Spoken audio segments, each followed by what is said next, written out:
May I proceed? You may. Please state your name for the record. My name is Whitney Bowman, but everybody calls me Whit. Ms. Bowman, what do you do for a living? Well, I used to work for Rockford Road Amusement Park, but currently I just reside in the Breckenridge County Jail. Have you had experience working at a place like Rockford World Amusement Park before? Yes, prior to working at Rockford World, I used to work at Rules Rivertown. Why did you end up leaving Rules Rivertown? Well, I'm not a very good picker of friends, I guess. My friend Cameron Poole, he had a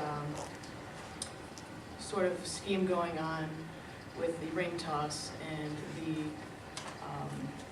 owner there asked him to leave, and since I was associated with him, I was also asked to leave. Ms. Bowman, what was your position at Rockford World Amusement Park? Originally, I was a ticket booth operator there, and then the next year I was the ride operator. And did you see Cameron Poole again after leaving Rules Rivertown?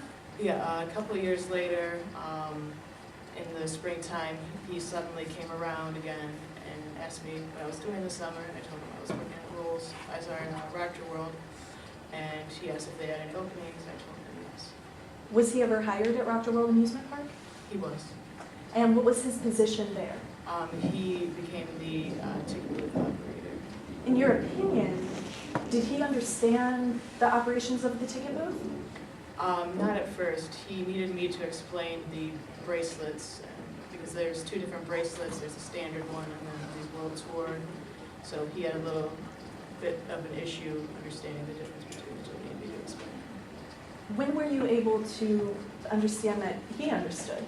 Well, after I explained this thoroughly, he got this smile on his face, and a little bit afterwards, I saw him on the internet, and he was just looking up different bracelets that looked similar to the World Tour bracelets, but were a little bit off. They were different in color and didn't have the serial numbers. Did you bring this to the attention of park management?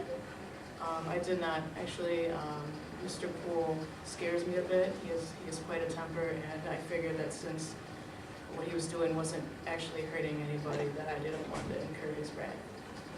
Ms. Bowman, were you working on August 30th, 2012? I was. And what ride were you operating at that time? During most of the day, I was operating Hammock's hamster wheel. And what were you doing the rest of the day? Well, in the morning, I got a text from Poole asking me to let him into the park through the Tunnel of Terror at 12:45. So I went over there, and I gave Billy a soda to try and get him so that he could go to the bathroom so I could sneak in and let Cameron Poole in. Did Cameron explain why he wanted to come into the park? Yeah, he said that he needed to go get... Objection, Your Honor, hearsay. Your Honor, pursuant to Rule 804, this is a statement against Cameron Poole's interest, therefore it's admissible at this time. Your Honor, while I would agree that it could be admissible under Rule 804, the foundation is not improperly laid yet for that exception to come into place. What sort of foundation would you be looking for, counsel? 804A says that there is criteria for being unavailable that has to be met, and it has to be one of 5 different things. They have not laid the foundation for any one of the 5 before they can admit this as Cameron Poole being unavailable.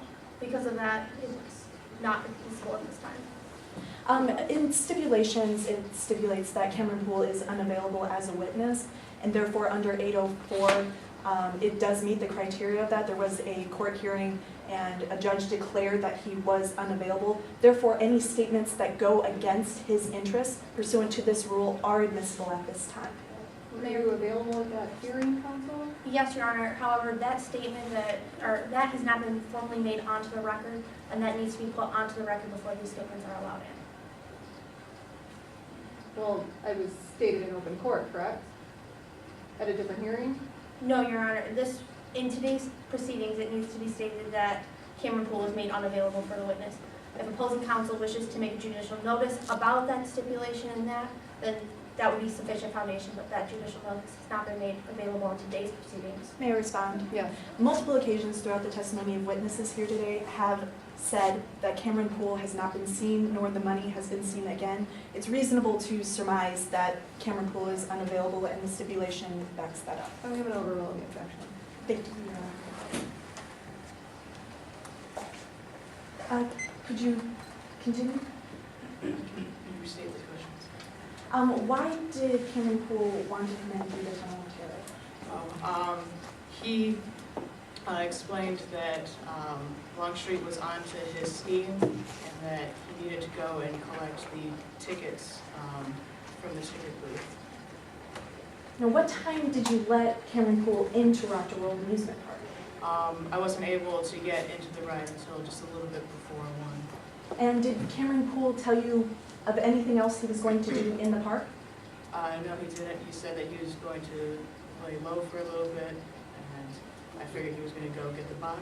And then When was the next time you saw Cameron Poole?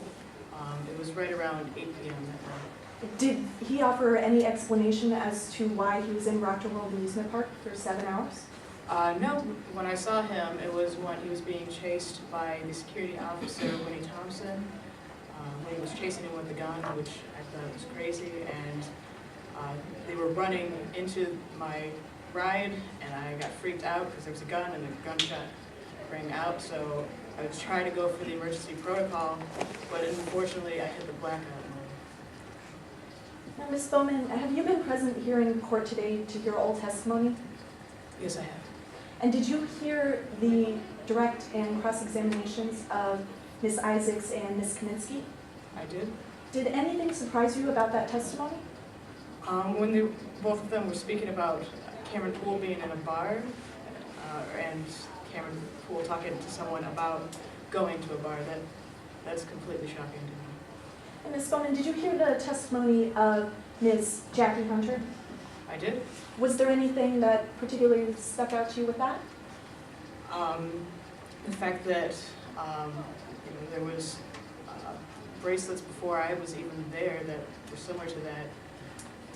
I had no idea about that. And Cameron Poole never explained to you any of these circumstances? He did not. Thank you, Your Honors. No further questions. Thank you.